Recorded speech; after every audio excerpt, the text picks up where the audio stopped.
بابرکت مانتے ہیں اور جمعے کے دن بالکل نہا دھو کر کے فریش کپڑا پہن کر کے خوشبو لگا کر کے عبادت کے لیے آتے ہیں، ایسی وہ لوگ یہودی لوگ سنیچر کے دن نہاتے تھے، کپڑے بدلتے تھے، خوشبو لگاتے، اس کے بعد اپنے گرجا گھروں میں جاتے تھے، اپنی عبادت خانوں میں جاتے تھے وہ لوگ عبادت کرنے کے لیے۔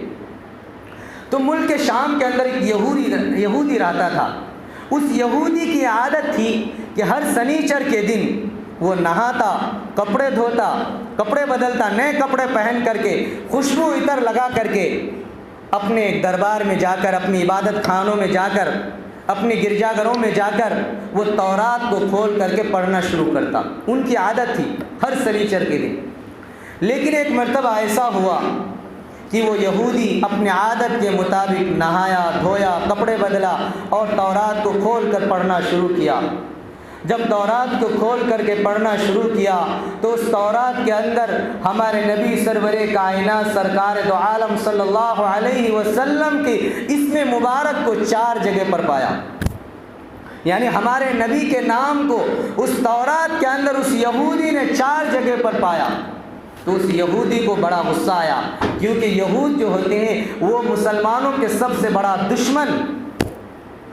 تو اس یہودی نے کہا کہ یہ تورات جس کو میں پڑھتا ہوں، جس کی میں تلاوت کرتا ہوں، یہ تورات تو حضرت موسیٰ علیہ السلام پر نازل ہوئی، لیکن اس تورات کے اندر اس نبی کا نام، اس محمد کا نام کہاں سے آ گیا؟ ان کو بڑا غصہ آتا ہے۔ وہ یہودی اس تورات کے اندر سے ہمارے نبی کے 4 نام کو کاٹ دیتے ہیں، فقطعها وحرقها، ہمارے نبی کے نام کو کاٹتے اور آگ میں ڈال کر کے جلا دیتے ہیں اور پھر تورات کو بند کر کے رکھ دیتے ہیں، کیونکہ ہمارے نبی سے عداوت تھی، دشمنی تھی، جس کی وجہ سے ہمارے نبی کے نام کو کاٹ دیے۔ پھر اسی طرح جب دوسرا سنیچر آیا، پھر وہ یہودی اپنے عادت کے مطابق نہایا، دھویا، کپڑے پہن کر کے خوشبو لگا کر کے اپنے تورات کو کھول کر کے پڑھنا شروع کیا۔ جب پڑھنا شروع کیا تو پہلی صفحے کے اندر، پہلی پیج کے اندر اس یہودی نے ہمارے نبی سرور کائنات سرکار دو عالم صلی اللہ علیہ وسلم کی اسم مبارک کو اب 8 جگہ پر پاتے ہیں۔ کتنے جگہ پر؟ 8 جگہ پر۔ پھر اس یہودی کو بڑا غصہ آیا کہ یہ تورات جو میں پڑھتا ہوں یہ تو حضرت موسیٰ علیہ السلام پر نازل ہوئی، لیکن اس تورات کے اندر اس محمد کا نام کہاں سے آیا؟ اس یہودی کو بڑا غصہ آتا ہے، فقطعها وحرقها، اس تورات کے اندر سے وہ 8 کے 8 نام کاٹ دیتے ہیں اور آگ میں جلا دیتے ہیں۔ پھر وہ اپنے تورات کو بند کر کے اپنے کام کاج میں مشغول ہو جاتے ہیں۔ میرے دوستو، پھر اسی طرح جب تیسرا ہفتہ آتا ہے، سنیچر کا دن آتا ہے، پھر وہ یہودی اپنے عادت کے مطابق، اپنے معمول کے مطابق نہاتے ہیں، دھوتے ہیں، اچھے کپڑے پہن کر کے، خوشبو لگا کر کے پھر تورات کو کھول کر کے پڑھنا شروع کر دیتے ہیں۔ میرے دوستو، قربان جائیے ہمارے نبی پر۔ اب جب وہ یہودی تورات کو کھول کر کے پڑھنا شروع کر دیتے ہیں، تب اس تورات کے اندر ہمارے نبی سرور کائنات سرکار دو عالم صلی اللہ علیہ وسلم کی اسم مبارک کو 12 جگہ پر پاتے ہیں۔ کتنے جگہ پر؟ 12 جگہ پر۔ اب وہ یہودی تھوڑا سوچنے لگا کہ بھائی یہ محمد ہے تو ہے کون؟ ان کے میں 4 نام کاٹا تو اللہ نے 8 نام لکھ دیے، 8 نام کاٹا تو اللہ نے 12 جگہ پر اس نبی کا نام لکھ دیا۔ کہیں ایسا نہ ہو کہ میں اس نبی کا نام کاٹتا رہوں اور اگر اللہ تبارک و تعالیٰ اس نبی کے نام کو تورات کے اندر لکھتا جائے، کہیں ایسا نہ ہو کہ اس تورات کے اگر کوئی چیز نظر آئے تو مجھے اسی محمد کا نام نظر آئے۔ وہ یہودی سوچنے لگا کہ یہ نبی، یہ محمد جو ہے کوئی واقعی اللہ کا برگزیدہ بندہ ہے، کیونکہ اللہ کا محبوب ہے، کیونکہ جس کے نام کو میں کاٹتا ہوں اللہ 4 جگہ سے 8 جگہ پر لاتا ہے، 8 جگہ سے 12 جگہ پر لاتا ہے، یہ اللہ کا کوئی بڑا برگزیدہ بندہ ہوگا۔ چنانچہ اس یہودی کے دل کی کیفیت بدل جاتی ہے۔ وہ اپنے یہود کے علماء کے پاس جاتے ہیں اور پوچھتے ہیں کہ اے علماء یہود، مجھے یہ بتاؤ کہ یہ محمد نامی شخص کون ہے جس کے میں 4 نام کاٹا تو اللہ نے 8 نام لکھ دیے، 8 نام کاٹا ہوں تو اللہ نے 12 نام لکھ دیے۔ مجھے اس نبی کا پتہ بتاؤ، اس محمد کا پتہ بتاؤ، یہ رہتا کہاں ہے، ان کا کیا مشغلہ ہے، یہ کون آدمی ہے، کون شخص ہے؟ کیونکہ وہ یہود ہمارے نبی کو پہچانتے نہیں تھے، ہمارے نبی کو جانتے نہیں تھے۔ جب اس یہود علماء کے پاس وہ یہودی گئے تو ان کے علماء نے کہا کہ نعوذ باللہ، تو جس محمد کا نام لیتا ہے وہ محمد بڑا جھوٹا ہے، وہ محمد بڑا مکار ہے، وہ محمد بڑا جادوگر ہے، اللہ کرے کہ تجھے اس محمد سے ملاقات ہی نہ ہو جائے، تمہیں اس محمد سے دور نہ رہنا چاہیے، کیونکہ وہ بڑا فریبی آدمی ہے، جو بھی اس کو دیکھتا ہے اس کا دیوانہ بن جاتا ہے، جو بھی اس کا دیکھتا ہے اس کے اوپر اس کا جادو اثر کر جاتا ہے۔ کیونکہ یہود علماء جو تھے وہ ہمارے نبی کے تمام حالات سے واقف تھے کہ ہمارے نبی کے اوصاف کیا تھے، ہمارے نبی کے کردار کیا تھے، ہمارے نبی کے اخلاق و حسنات کیا تھے۔ جب اس یہودی علماء نے یہ کہا کہ نعوذ باللہ، جس محمد کا تو نام لے رہا ہے وہ محمد بڑا جھوٹا ہے، وہ محمد بڑا کذاب ہے، وہ محمد بڑا مکار ہے، بڑا فریب ہے، تو وہ یہودی جو ہمارے نبی کے نام کو کاٹ رہے تھے اس یہودی کو بڑا غصہ آیا۔ انہوں نے اپنے علماء سے کہا کہ سنو، تم سارے کے سارے علماء جھوٹے ہو سکتے ہو، لیکن میں جس محمد کے نام کو جانتا ہوں یہ محمد جھوٹا نہیں ہو سکتا، یہ محمد فریبی نہیں ہو سکتا، کیونکہ آج اللہ نے اس کے 4 نام کاٹے تو 8 لکھے، 8 کاٹے تو 12 لکھے، نہ جانے اگر میں کاٹتا رہوں اگر کوئی چیز نظر آئے تورات کے اندر تو پھر کسی محمد کا نام آئے، مجھے اس محمد کی تلاش کرنی ہے۔ چنانچہ وہ یہودی ہمارے نبی صلی اللہ علیہ وسلم کی کھوج بچار میں لگ جاتے ہیں، تو کسی نے ان کو پتہ بتا دیا کہ مدینہ منورہ کے اندر ایک آدمی ہے جن کو محمد کے نام سے جانا جاتا ہے، اور وہ نبی اپنے نبی ہونے کا دعویٰ کرتا ہے، وہ آدمی تمہیں مدینہ المنورہ کے اندر ہی ملے گا، چنانچہ تم سفر کر کے مدینہ چلے جاؤ۔ چنانچہ اس یہودی کو ہمارے نبی سے ملنے کی تڑپ تھی، ہمارے نبی سے ملنے کی خواہش تھی، وہ اپنے تمام توشے، اپنے تمام ساز و سامان اونٹ پر لادتے ہیں، اپنے سفر کی تمام سامان کو، ضروریاتی سامان، اپنے جو بھی کھانے پینے کا توشہ ہے وہ سب اونٹ پر لاد کر کے ملک شام سے روانہ ہو جاتے ہیں، مدینہ منورہ کی طرف نکل لیتے ہیں۔ میرے دوستو، چلتے چلتے 3 دن کا بھوکا پیاسا سفر کرتے کرتے مدینہ المنورہ پہنچ جاتے ہیں، کیونکہ وہ یہودی پہلی مرتبہ مدینہ المنورہ گئے تھے، مدینے کے کسی آدمی کو نہیں جانتے تھے، کیونکہ اس کے دل کے اندر تو طلب تھی کہ مجھے آج محمد الرسول اللہ کے چہرے انور سے دیدار ہونا ہے، مجھے محمد الرسول اللہ کا دیدار کرنا ہے، مجھے اس نبی کا دیدار کرنا ہے جس سے اللہ بھی محبت کرتا ہے، اور میں چاہتا ہوں کہ آج میں بھی اس نبی سے محبت کروں۔ چنانچہ اس طرف سے جب مدینے کے اندر داخل ہوئے تو ایک صحابی جن کا نام حضرت سلمان فارسی رضی اللہ تعالیٰ عنہ ہوئے، راستے میں مل جاتے ہیں، کیونکہ حضرت سلمان فارسی رضی اللہ تعالیٰ عنہ بڑے خوبصورت نوجوان تھے اور بڑے لمبے تگڑے تھے،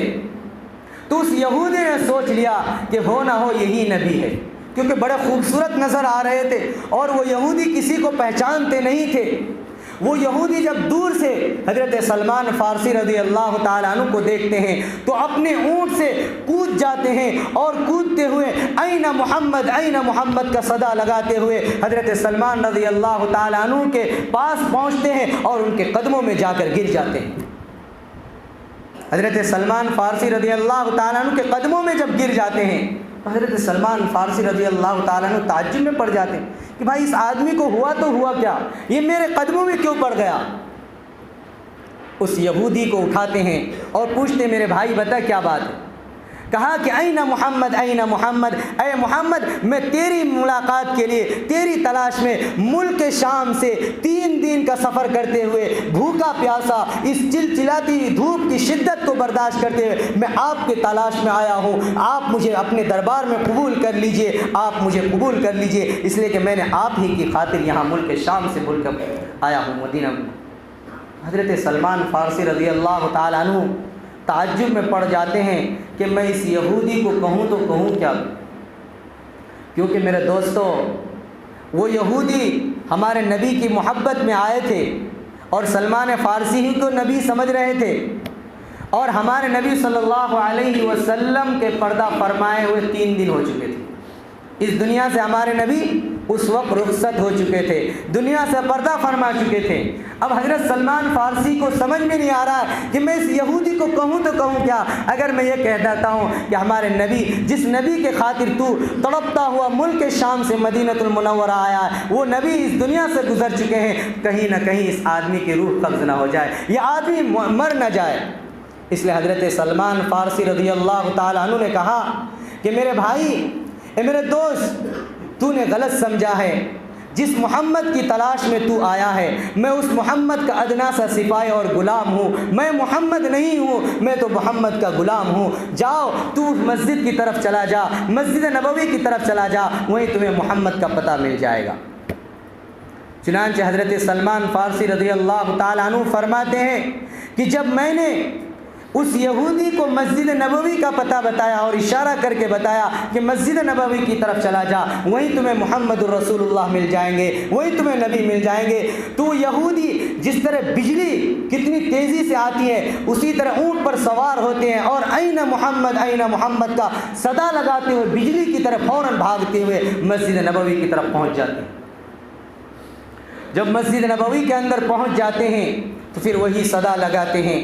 این محمد، این محمد، کہاں ہے میرا محمد، جس محمد کی خاطر میں بھوکا پیاسا ملک شام سے مدینۃ المنورہ آیا ہوں، اے محمد کہاں ہے؟ میں آپ کی دیدار کرنا چاہتا ہوں، میں آپ کی چہرے انور کو دیکھنا چاہتا ہوں، میں آپ کے قدموں کو چومنا چاہتا ہوں، میں آپ کے ہاتھوں کا بوسہ لینا چاہتا ہوں، اے محمد میرے سامنے آ جاؤ۔ میرے دوستو، صحابہ کرام رضوان اللہ تعالی مجمعین کی جماعت مسجد نبوی کے اندر بیٹھے ہوئے تھے۔ حضرت علی رضی اللہ تعالی عنہ آگے آتے ہیں، اس یہودی کو اونٹ سے اتارتے ہیں اور بٹھا دیتے ہیں۔ فوراً حضرت علی بھی نہیں کہتے ہیں کہ ہمارے نبی اس دنیا سے رخصت ہو گئے۔ میرے دوستو، مسجد نبوی کے اندر جب این محمد کی صدائیں لگی، میرے نبی کا تذکرہ ہوا، تو تمام صحابہ کرام رونے لگے، کیونکہ صحابہ کرام کے دل کے اندر ایک صدمہ تھا، ایک غم تھا میرے نبی کی جدائی کا۔ صحابہ کرام رو رہے ہیں۔ پھر حضرت علی رضی اللہ تعالی عنہ نے اس یہودی سے فرمایا کہ میرے بھائی، آج تو نے جس نبی کی خاطر، جس نبی کی محبت کے لیے ملک شام سے سفر کرتے ہوئے مدینۃ المنورہ تک تو نے مشقت کو برداشت کر کے آیا، وہ نبی آج ہم سے جدا ہو گئے، وہ نبی کے جائے ہوئے اس دنیا سے پردہ فرمائے ہوئے 3 دن ہو چکے ہیں۔ میرے دوستو، یہ کہنا تھا حضرت علی رضی اللہ تعالیٰ عنہ کا کہ ہمارے نبی اس دنیا سے پردہ فرما گئے۔ میرے دوستو، روایتوں میں آتا ہے کہ وہ یہودی مچھلی کی طرح تڑپ جاتے ہیں، جس طرح مچھلی کو اگر پانی سے اٹھا کر کے خشکی کے اندر ڈال دی جائے تو مچھلی کس طرح چھٹپٹانے لگتا ہے، بلکنے لگتا ہے، وہ مچھلی کی طرح وہ یہودی تڑپنے لگتے ہیں اور فرماتے ہیں، یا اللہ، میں جس نبی کو دیکھنے کے لیے آیا، یا اللہ میری نصیب اتنی خراب، میری قسمت اتنی خراب کہ میں اس نبی کا دیدار بھی نہ کر سکا، یا اللہ میں اتنے بد نصیب کہ میں اس نبی کی دیدار کے لیے آیا لیکن میں اس نبی کی دیدار سے محروم رہ گیا۔ میرے دوستو، خوب روتے ہیں، صحابہ اکرام روتے ہیں۔ پھر تھوڑی دیر کے بعد وہ یہودی فرماتے ہیں کہ کیا مجھے اس نبی کا کوئی کپڑا مل جائے گا تاکہ میں اس کپڑے کو دیکھ کر میں تسلی حاصل کر لوں، اسی کپڑے کو اپنے سینے سے لگا کر میں یہ سوچ لوں کہ میں نے اپنے نبی کو اپنے سینے سے لگا لیا۔ چنانچہ حضرت علی رضی اللہ تعالی عنہ حضرت فاطمہ رضی اللہ تعالی عنہا کے گھر سے آپ صلی اللہ علیہ وسلم کا جبہ مبارک منگاتے ہیں۔ میرے دوستو، صحابہ اکرام فرماتے ہیں کہ جب میرے نبی کا جبہ مبارک مسجد نبوی کے اندر آتے ہیں تو پوری مسجد نبوی خوشبو سے معطر ہو جاتی، پوری مسجد نبوی کے اندر خوشبو بھر جاتی ہے، اور صحابہ کرام رضوان اللہ تعالی مجمعین ہمارے نبی کے جبہ مبارک کو دیکھ کر یہ غم جو ہرا تازہ پھیکا پڑ گیا تھا وہ ہرا ہو جاتے ہیں۔ صحابہ کرام اس جبے کو دیکھ کر دھاڑے مار کر رونے لگتے ہیں، اور وہ یہودی اس جبے کو لے کر اپنے سینے سے لگا لیتے ہیں، اور بچے کی طرح، جس طرح بچہ اپنے ماں سے لپٹ کر کے کس طرح سسک کر روتے ہیں، اسی طرح وہ یہودی اس جبے کو لے کر رونے لگتے ہیں، بہت روتے ہیں۔ تھوڑی دیر کے بعد وہ یہودی یہ فرماتے ہیں کہ صحابہ، اے میرے ساتھیوں، مجھے اس نبی کی قبر پر لے کر چلو تاکہ میں اس نبی کی قبر پر جا کر اپنی ٹھنڈک کو حاصل کروں، اپنے دل کی سکون کو حاصل کروں۔ چنانچہ حضرت علی رضی اللہ تعالی عنہ